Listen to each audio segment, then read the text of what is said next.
Hello, world. Let's get real personal here, shall we? So, we know that hard work works, right? But I see you. I see you. We talk a lot about our fitness journey or our weight loss journey or our journey all around the world, but rarely do you see people talk about their self-improvement journey, their journey towards self-love. And I hate the word low self-esteem. I hate that word. It's let's throw that in the garbage, and let's say that you don't have that self-awareness of your greatness yet. Which is a longer word, but low self-esteem. I think about the quote from Cat Williams. Self-esteem is the esteem of your motherfucking self, right? So why do we feel lesser than ourselves?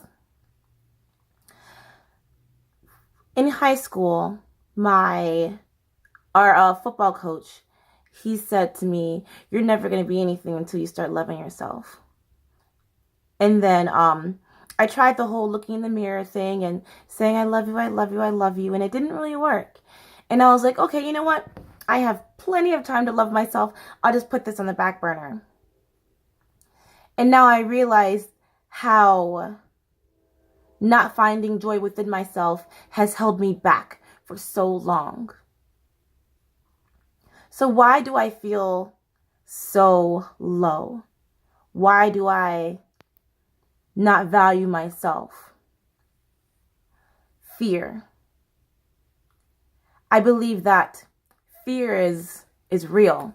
That panic, that thought that something bad is going to happen. Right?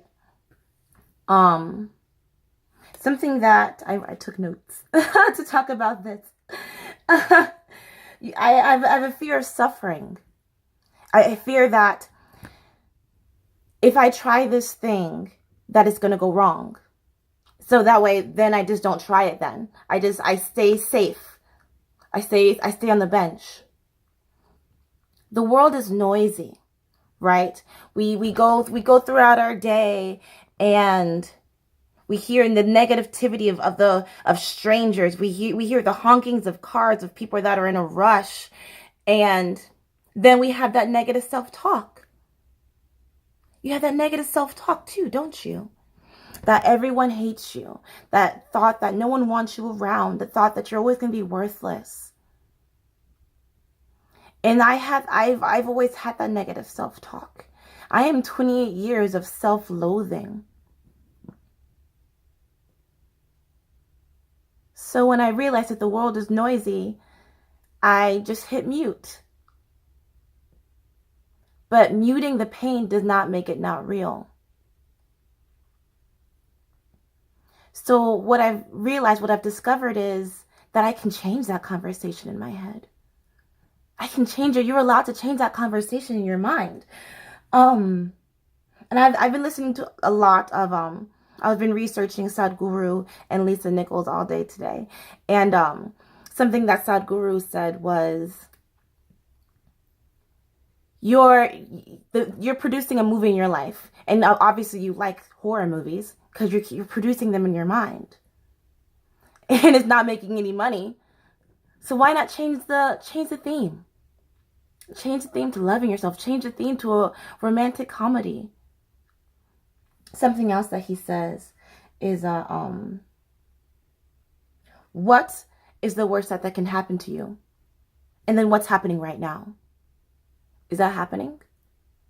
You're trying to overcome an obstacle that may not even exist. Something else that he said. Oh. You're living off of borrowed pain. You're using that pain that happened to you to stop you from being great. And then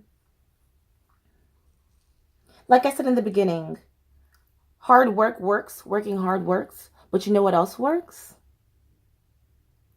Loving yourself. I feel that when I'm in a good mood, I go harder in my work. I produce great stuff. I write great content. I post great stuff when I'm happy, when I'm joyful, as opposed to when I'm sad. But then again, when I am sad, I also write great things too, which makes me think about one of my favorite playwrights of all time. Her name was Cain. Was because she's dead. She hung herself in the hospital at 28 years old. And I read that today because I knew I wanted to talk about her in my video today. But I was like, fuck. I was 28.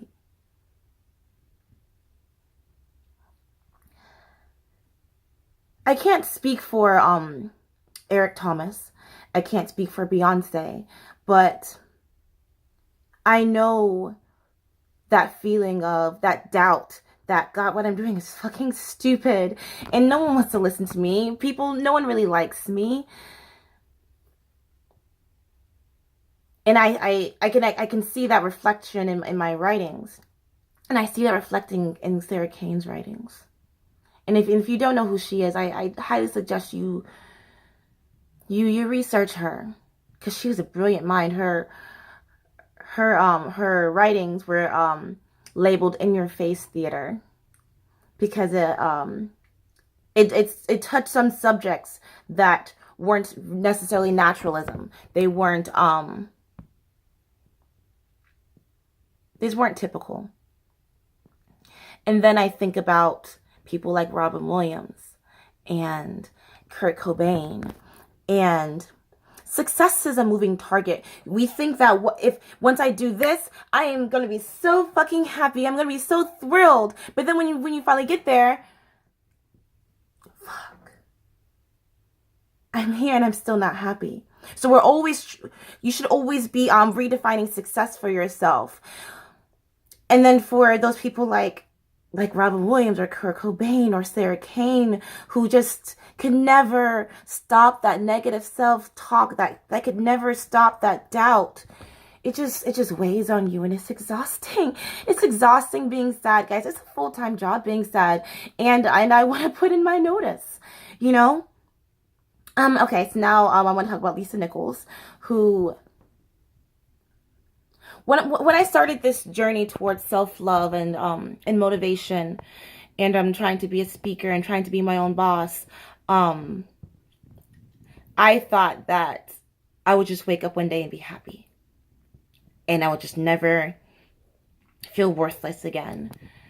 And then I was good. I was on a really good streak. This was when I was doing the 100-day challenge, and I was really happy for like 3 weeks. And then one day I was on my way to work and I was just really tired, and I started to cry in the car, and I was like, why am I crying? And then I looked up Gary Vee's video, Stop Crying, No One Gives a Fuck That You're Crying. And I felt a little better after watching that. But then I thought to myself, why isn't this working? Why am I not happy yet? And what I love about Lisa Nichols is that she admits that every day she's a work in process and work in progress, and she loves that about herself. And I thought to myself, fuck yeah, every day. It's an everyday thing. It's an everyday struggle. But that doesn't mean that I need to be fucking sad about it. It means I need to embrace it more, love it more.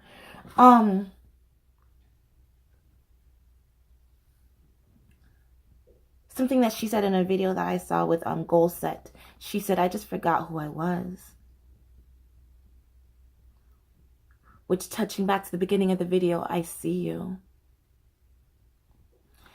You don't like me, that's okay. But I have to like me in order to put greatness into my work, in order to provide quality work. I see you. I see you means until you see me, I do not exist. So when I look at myself, I have to see myself. I have to be aware that I exist. I have to be aware that my feelings, my soul means something to me.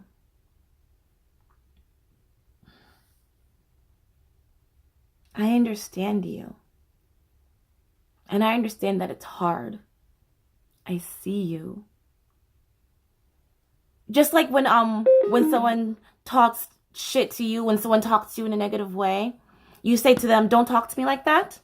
You need to talk to yourself like that. Don't talk to me like that, Ashley. You are not stupid. You are not worthless. You are the best thing that walks into a room. You are great. Your curves are amazing. Your smile is bright. So don't talk to me like that. That got real for a second. So what I'm doing is I'm showing me how to love me. That way I can show the world how to treat me. Okay? What do I want to end with? I want to end, God, I'm just so happy. I'm so happy that I'm talking about this because it's not normal. It's not a fitness journey. It's not a dance journey, even though I do need to work on my splits. It's a journey of love. But it's a self-love story. It's my own romantic comedy starring me. Ooh.